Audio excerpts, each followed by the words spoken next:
lo que ven ahí no está actualizado, faltan algunos de los últimos.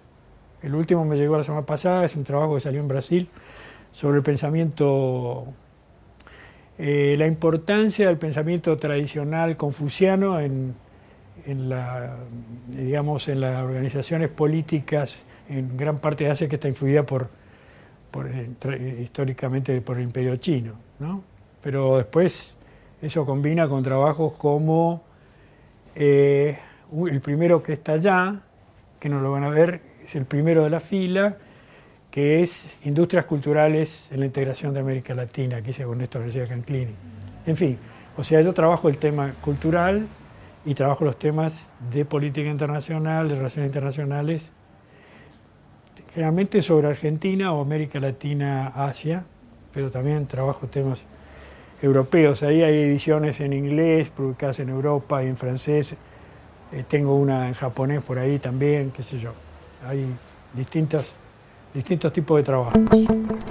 Alguna vez le dije a algún candidato a presidente que por qué hace ya muchos años, por qué en las plataformas no ponían una línea, nos ocuparemos de la cultura. Yo digo, total, es gratis, y después la plataforma nadie la va a cumplir. Pero pónganlo para quedar, ¿no? Nada, nunca, de ningún partido. Me tomé un trabajo, esto lo he contado acá muchas veces, pero hay verdades que hay que decirlas más de una vez.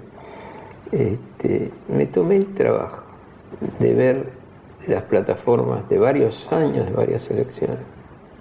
Nunca nadie se ocupó de la cultura. Nunca nadie le preocupó el tema de la cultura, que es decir una palabra, porque no va a haber equipos preocupándose, no, es decir algo. Pero ni eso. Ese es otro. Bueno, esto yo creo que forma parte de esta ecuación, además, ¿no? Teniendo grandísimos artistas, escritores, gente de primer nivel. Gestores. Bueno, esto forma parte de lo que hablamos al principio, esta ecuación terrible con el conocimiento, con el saber cómo, y con elementos no materiales, digamos, ¿verdad?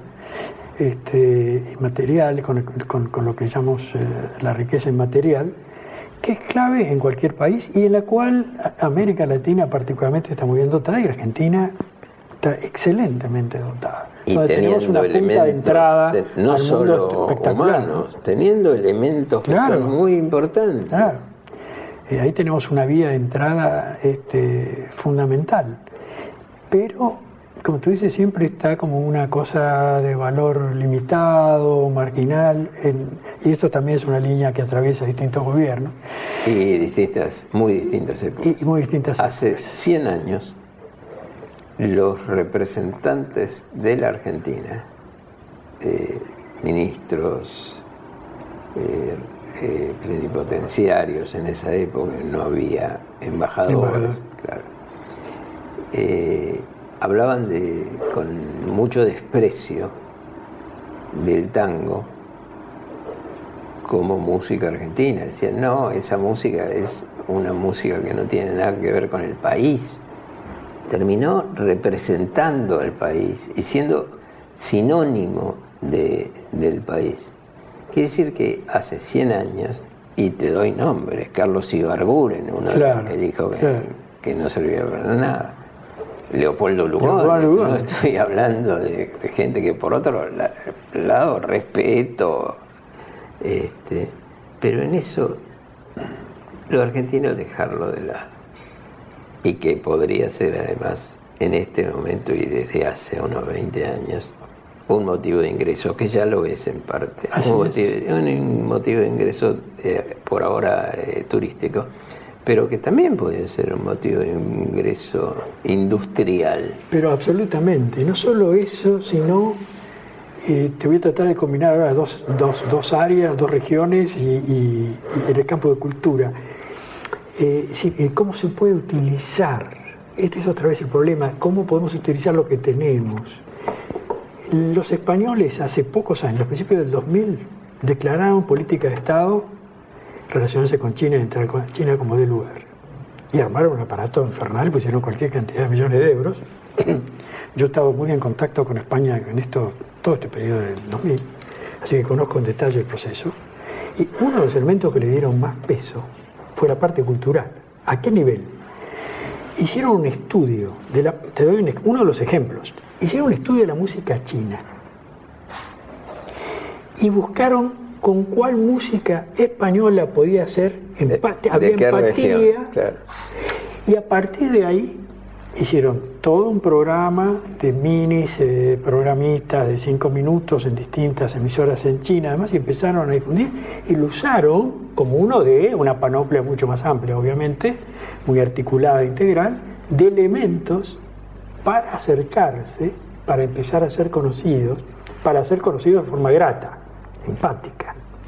Entonces, se puede, sin manipular de ninguna manera los contenidos, se puede trabajar fantásticamente con este tema de la cultura. Y nosotros en el caso con Japón de España, sabemos tango y demás, en el caso de España, sabemos que España ha puesto mucho dinero, pero inclusive poniendo muchísimo menos dinero, el nombre del tango argentino en casi todos los países del mundo ya es convocante. Absolutamente. Ya es convocante. Absolutamente. Absolutamente. Bueno, conoces el fenómeno finlandés del tango, que es muy divertido. Yo he tenido oportunidad de estar con él y ver, es excelente, pero fue una sorpresa enorme, ¿verdad? No tiene nada mucho que ver, como tú sabes, ¿no? Pero es genial. Pero lo importante es que hay una incorporación, una adaptación, y es una vía para hacer una relación con ese país. Además, lo gracioso que tiene es que ellos dicen que son los inventores del tango, me lo dijo el embajador, que sí, es un señor muy simpático. Sí, muy simpático. Y me dijo, bueno, pero la comparación es ¿por qué no me traduce? Le digo, tipo de letras. Claro. Yo a cambio le voy a traducir algunas para que veamos diferencias. Entonces le traduje alguna cosa muy poética de Homero Mansi o de Homero Expósito, le traduje Gira Gira.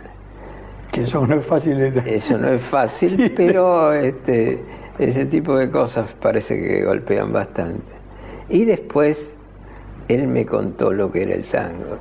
Eran todas canciones campestres. Absolutamente, no tiene nada que ver. Del amor más. Sí, no tiene nada que ver. Claro, nada que ver. Pero convoca al país. Convoca, tú sabes que el Festival de Tango de ellos es una especie de peregrinación, es una cosa impresionante, una semana de festividad nacional.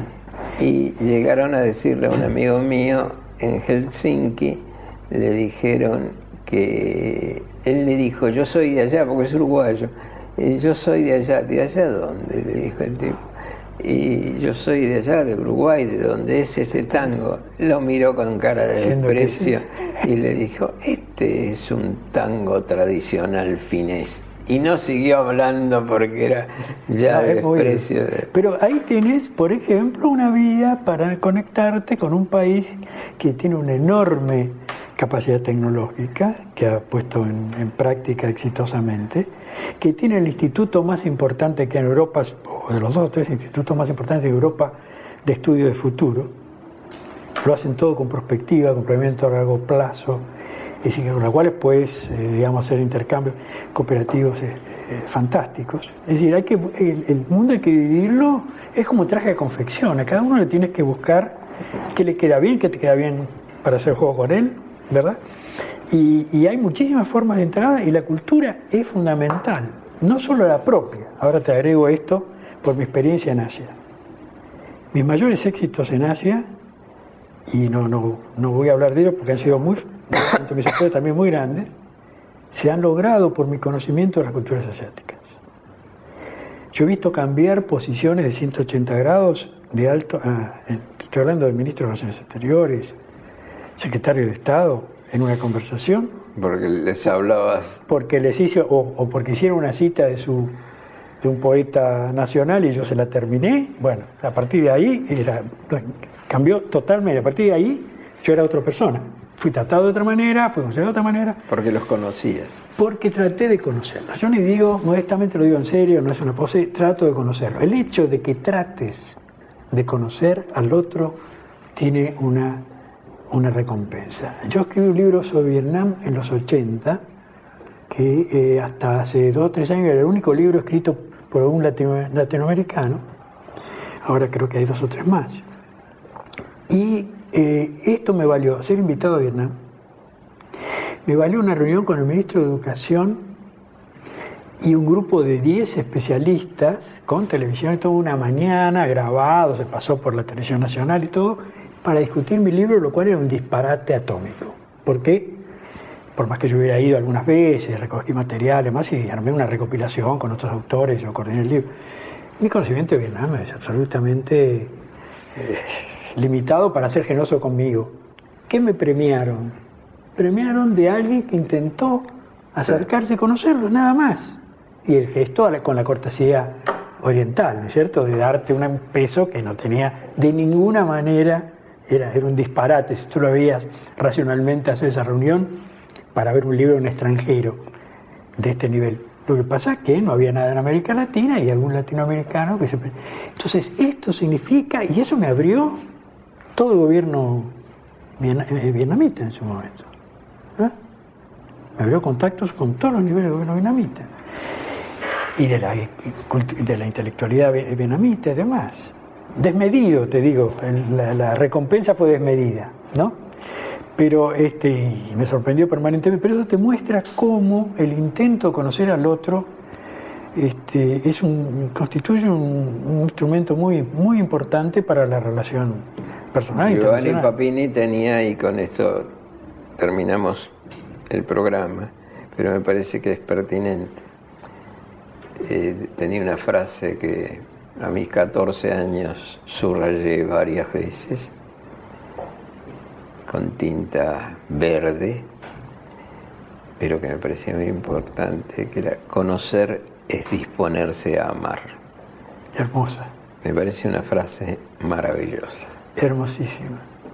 Si vas a terminar, déjame que termine, porque hablamos mucho de política argentina, y tengo otro dicho taoísta que me parece perfecto para la situación nacional, que más o menos me aproximo al texto, no lo sé de memoria, dice...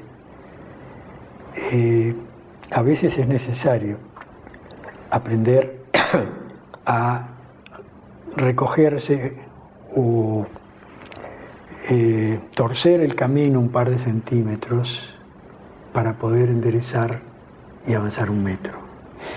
Tener contemplación del otro, conocerlo. Eso es lo que hacen los sabios.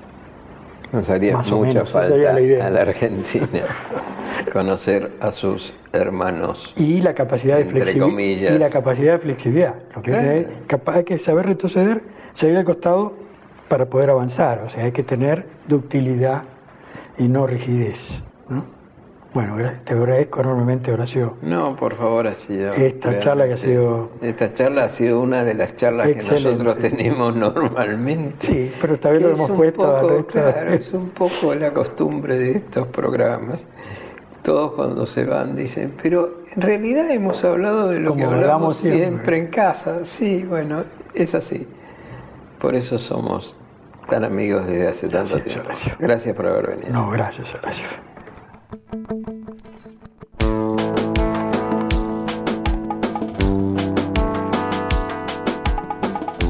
Esos son títeres tailandeses, de Indonesia, perdón. Son los títeres que se hacen para los juegos de sombra. Tienen diferentes tipos. Tienen esto, o tienen estos, que son chatos. Y después se tienen en papel y en hierro. También hechos, yo no tengo acá esos. Son muy delicados para traer, se rompen los de papel. Usan diferentes técnicas y como ven, unos son tridimensionales y otros no.